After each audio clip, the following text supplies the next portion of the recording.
This was the question, framed like a massive news alert that popped up on YouTube. You know that feeling, right? You're scrolling and a headline just grabs you. It's so shocking you have to click it. We've all been there. Well, today we're going to pull back the curtain on one of those moments and see exactly how a rumor gets started and just spreads like wildfire online.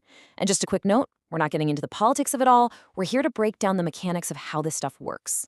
So this is it. This was the question, framed like a massive news alert that popped up on YouTube. And let's be real, a title like that is designed to do one thing and one thing only: stop you in your tracks. It's so urgent, so dramatic, it's practically begging you to click and find out more. All right, so how does a single headline like that one create such an instant firestorm of interest? It's all about triggering a really strong, immediate emotional reaction. It plays on our curiosity, you know? It makes that click almost impossible to resist. And get this, in just its first 7 hours online, the video pulled in over 166,000 views. I mean, that's just incredible speed. It really shows you how fast a juicy or controversial idea can travel across the internet, powered by every single one of our clicks and shares. Okay, but here's where we get to the heart of it. The video itself wasn't actually a news report. It was a report about a rumor. The story wasn't that someone was hospitalized. The story was that people online were talking about a potential hospitalization, and that is a huge, huge difference. And you know what's funny? The people who made the video, they aren't even really trying to hide it. All the clues you need are sitting right there in the video's description. It's all in the fine print. You just have to know what to look for. Take a look at this. This is a direct quote from their own description. It uses two really specific phrases that tell us everything we need to know. Let's break those down. So first up is viral speculation. This is just a fancy way of saying a whole lot of online guesswork. It means the video is looking at a conversation that's based on theories, on bits and pieces of info, and definitely not on hard, proven facts.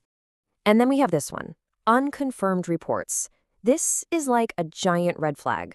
The source is literally telling you up front that this information has not been checked or proven by anyone credible.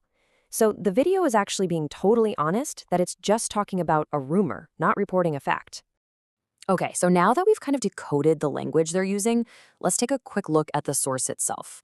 Because, understanding who's making the content gives you some really valuable context. So the channel is called Really American. It has a massive following. We're talking over 1 million subscribers. And their stated purpose is to support independent media and join the Really American resistance. Now, seeing that mission helps you understand why they might create content that analyzes online chatter about a major political figure. It fits right in with their goal of being part of that political conversation. All right, so we've got the source and we see how this one video works. But let's zoom out for a second, because what happened here isn't some random one-off event. It actually follows a very classic, very repeatable pattern for how rumors get started and just take on a life of their own online. It's basically a 4-step process. First, some unconfirmed claim just appears out of nowhere. Second, because it's so juicy, it goes viral. Third, all that attention pushes it into the trending topics.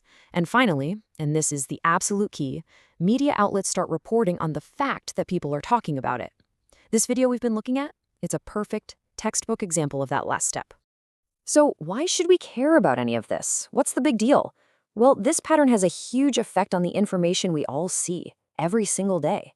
It's how a single, totally unproven idea can leap from just one screen to millions of them in a matter of hours. And in the process, it just completely blurs the line between what's real and what's just chatter.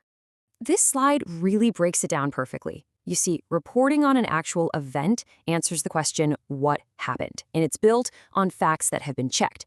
But reporting on speculation answers a totally different question. What are people saying happened?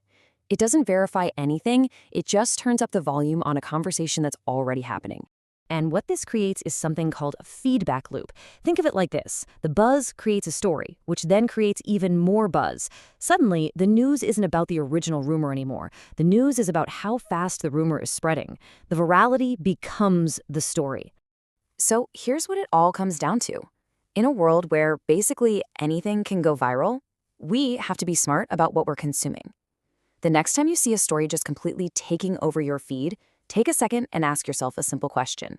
Am I reading about something that actually happened? Or am I reading about the conversation about something that might have happened?